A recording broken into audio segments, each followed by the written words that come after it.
Hey, Taco Painter out here in the Suits Crafting painting shop, and today I got sent a little bit of a weird curveball.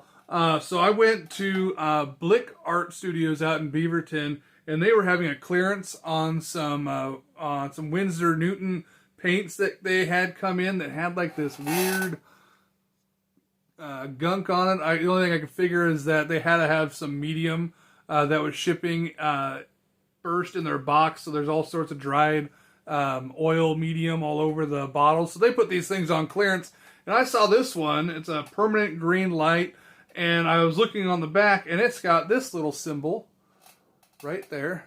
If I can get that to focus. So that little symbol, that means that that paint is transparent. Now, if you see the canvas behind me, it is not transparent. That is most definitely semi-transparent. When I hit it on a section of white, the white kind of shows through, but over the section of black canvas that I have here, it definitely is green. So that will not work for doing Aurora Borealis paintings, but with every curveball is a unique challenge. So let's see what I can do with this painting, try to salvage and see what we can do. Now, all that I've got here is this is just a piece of canvas out of a canvas book that I then taped to an actual wood canvas just so that I have a frame, something that I could push against and that would hold nicely in my easel. And then did 2 coats of white gesso in order to give myself a good border around the frame, or a good border around the canvas, and then 2 coats of black gesso, and then cover the entire thing in this semi-transparent permanent light green, which honestly is a nice kind of foresty green color, which gives me some ideas of some things to do. So let's see what we can get turned out with that.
Alright, so here's what we got. I kind of went for a light in the middle, and then I wanted to darken the outside, so I kind of went through and kind of tapped in some of the dark shade and gave it really a centralized effect to it.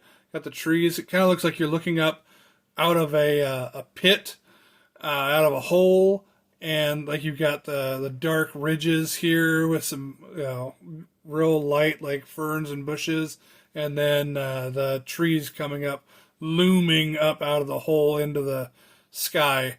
And when I first got this color and threw it on there, I was like, oh crap. Well, that was false advertising. That's not transparent. Then I looked up online and it was like, oh, it's semi-transparent. Well, crud, what am I going to do with this?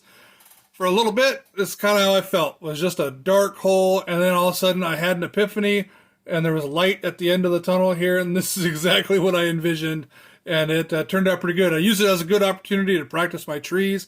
You can tell some are better than others, but I think it turned out pretty good. Let's remove the tape and see what we got here.